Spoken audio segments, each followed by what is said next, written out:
Star TV और मैं हूं आपके साथ स्मिता पटवार। चलिए रुक करेंगे उत्तराखंड की तमाम बड़ी खबरों का, लेकिन उससे पहले एक नजर आज की हेडलाइंस पर। एक बार फिर कोरोना की दस्तक, उत्तराखंड में मास्क और RT-PCR टेस्ट हुआ अनिवार्य। बीमा पॉलिसी की आड़ में महिला से ठगे 68 लाख रुपए, इनामी बदमाश यूपी से गिरफ्तार। स्वास्थ्य महकमा कोरोना के नए वेरिएंट को लेकर अलर्ट, सचिवालय में लगा बूस्टर डोज कैंप।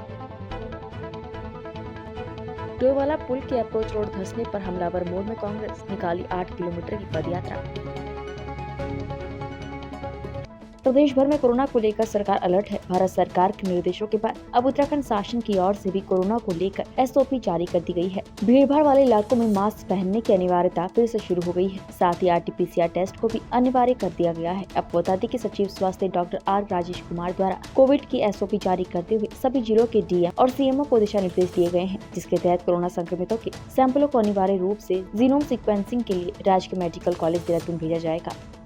अभी जैसे कि इंटरनेशनल लेवल पे और ख़ास करके हमारे पड़ोसी चाइना में ये जो नया वेरिएंट आया है BF7 काफ़ी हाईली इन्फेक्शियस है और तेज़ी से फैल रहा है। गवर्नमेंट ऑफ इंडिया ने भी एडवाइजरी जारी की है, सारे स्टेट को अलर्ट किया है। हमारा स्टेट ने भी अलर्ट हुआ है, SOP वगैरह जारी की है। मेरी आपके चैनल के थ्रू लोगों की यही जो है सलाह है, उनसे अनुरोध है कि आप इसको सीरियसली लें, क्योंकि हम एक बार जो है सेकंड वेव में हम लोगों ने काफ़ी कुछ लोगों को खोया भी है, काफ़ी कुछ सीखा भी है। तो इसमें आप लोग कम से कम मास्क ज़रूर लगाएं, वही आपका सबसे प्राइमरी टूल है, आपको बचाएगा। भीड़ भाड़ी जगहों से आप बच कर रहें, सोशल डिस्टेंसिंग का पालन करें और जो अप्रोप्रिएट बिहेवियर है कोरोना का, जैसे हैंड वॉशिंग है या साबुन से हाथ धोना है, उसको आप पालन करें। चिंता होने की, बहुत ज़्यादा पैनिक होने की ज़रूरत नहीं है।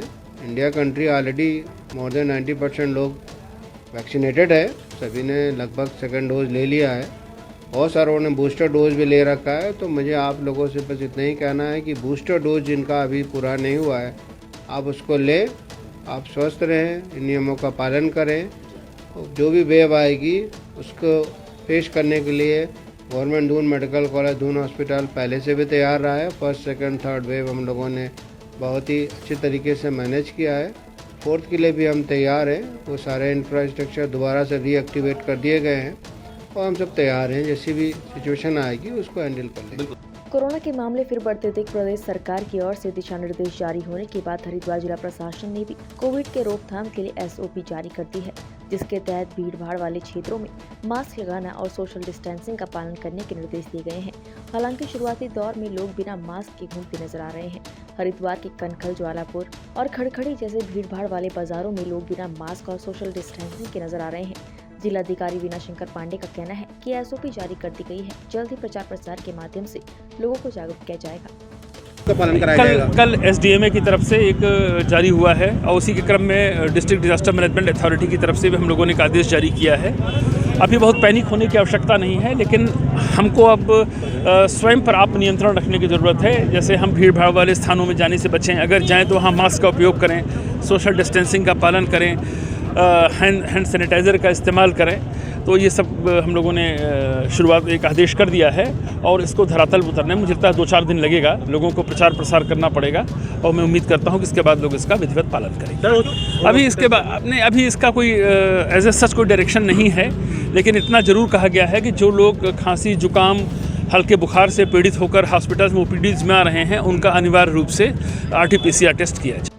मुख्यमंत्री पुष्कर सिंह धामी के निर्देश पर प्रदेश के सभी 13 जनपदों में विकास कार्यों की समीक्षा और शासन जनपद के मध्य और आवश्यक समन्वय स्थापित किए जाने के लिए प्रमुख सचिवों को जनपद प्रभारी नामित किया गया। वहीं कांग्रेस प्रदेश प्रवक्ता गरिमा सोनी का कहना है कि मुख्यमंत्री को आखिर सचिव स्तर के अधिकारियों को जिलों का प्रभार देने की क्या जरूरत पड़ी। उनका कहना है कि क्या CM धामी को अपने विधायकों, मंत्रियों और जिलाधिकारियों पर भरोसा नहीं है।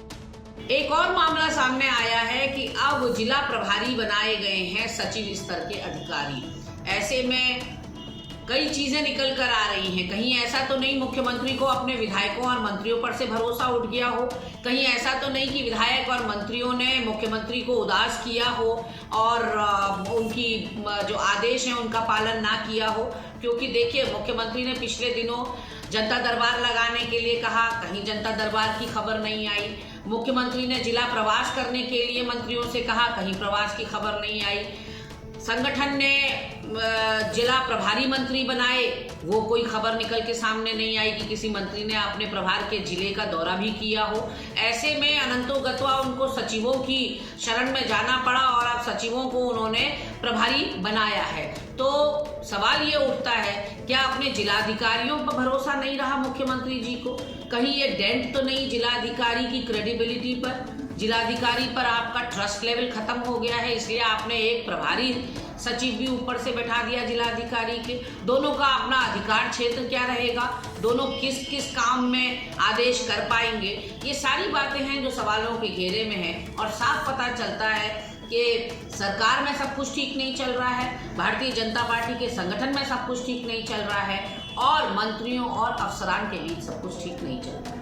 प्रदेश में छात्र संघ चुनाव जोरों पर है, जहां सभी प्रत्याशियों का चुनावी प्रचार प्रसार चरम पर है। वहीं पंडित बद्री दत्त पांडे राजकीय स्नातकोत्तर महाविद्यालय बागेश्वर में भी छात्र संघ चुनाव बेहद दिलचस्प होने जा रहा है। आपको बता दें कि बागेश्वर में अखिल भारतीय विद्यार्थी परिषद और NSUI संगठन के प्रत्याशी चुनाव मैदान में है। तो वहीं साथ ही इस बार निर्दलीय प्रत्याशी हेमलता ने भी चुनावी ताल ठोक दी है। जी, अभी देखिए ऐसा है कि छात्र संगठन जो है, मेरा मानना तो सबसे पहले ये है कि हमें किसी पार्टी को नहीं, हमें इंसान को देखना चाहिए, एक सही नेता को, एक सही कैंडिडेट को देखना चाहिए और उसकी काबिलियत को देखना चाहिए कि अगर वो हमारे महाविद्यालय में क्या काम कर सकता है। क्योंकि देखो संगठन जो है, संगठन सिर्फ संगठन करके चिल्लाता है, लेकिन मैंने देखा है आज तक कि महाविद्यालय में उनके द्वारा कोई भी कार्य नहीं किया गया है।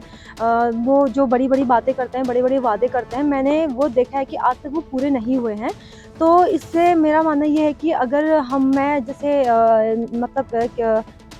मतलब मैं एक प्रत्याशी हूँ आप लोग को, तो उसमें जैसे देखा जाए कि हमारे सबसे पहले तो ये रहता है कि हम पर किसी का दबाव नहीं रहता। हम जो भी कार्य करना है हम उसे अपने आवश्यकता के अनुसार या अपने निर्णय से हम लोग उस कार्य को कर सकते हैं और हम उसमें पूरी कोशिश, जो भी हमें कार्य करना होता है हम उसको पूरा करते हैं।